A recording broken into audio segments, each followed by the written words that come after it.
ఆయన ఎందుకు ఫెయిల్ అయ్యారంటే చెప్పలేం, ఇచ్చి కూడా ఫెయిల్ అయ్యారు, మనం కూడా చేయాలనుకున్నాం.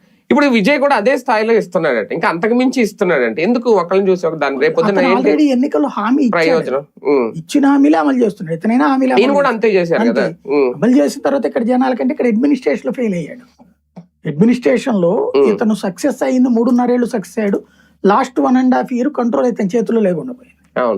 ఆ పర్యవసానం. రెండోది ఏంటంటే ప్రతీకార రాజకీయాలని ప్రోత్సహించాడు ఈయన జగన్. అతను ఇప్పటిదాకా అయితే ప్రతీకార రాజకీయం ప్రోత్సహించాడు. కానీ వాళ్ళు కూడా అంటారు, ఇప్పుడు ఆడవాడు సెంధిల్ అనేటువంటి మంత్రి వీళ్ళ ప్రభుత్వాన్ని కోల్చిపోయాడని కేసు పెట్టారు. వాళ్ళు ఏమంటున్నారు, విజయ్ ప్రతీకార రాజకీయం అంటున్నారు.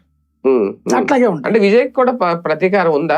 అంటే ఈయనంటే 5 ఏళ్ళు ప్రతిపక్షంలో ఉన్నాడు, ఒక 67 సీట్లను తెచ్చుకొని తర్వాత అధికారంలోకి వచ్చాడు, మళ్ళీ ఓడిపోయాడు, కొంత ప్రతీకారం అనేది యాడ్ అవుతుంది. విజయ్ ఆ స్థాయి లేదు కదా. ఇప్పుడు కరూరు దాంట్లో విజయ్ ఏడిపించుకుదాని లేదా, అసలు ఒక్క మీటింగ్ కూడా పర్మిషన్ ఇవ్వకుండా ఏడిపించుకుదాని లేదా, అట్లాగే విజయ్ సినిమాని ఆపేయలేదా కావాలని చెప్పేసి ఉంటది కాబట్టి చెప్పడు అతను.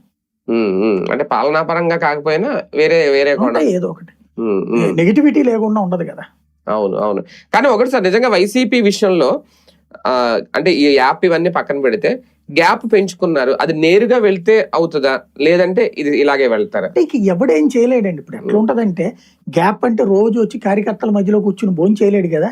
చంద్రబాబు చేసాడు పోయినా అంటే అధికారులు ఉన్నప్పుడు ప్రాధాన్యత ఇవ్వలేదు, కనీసం వాళ్ళని పట్టించుకోలేదు, దగ్గర కూడా రానివ్వలేదు. ఇప్పుడు మరి ఎవరు తిన్నట్టు నాకు అర్థం కాల. అధికారులు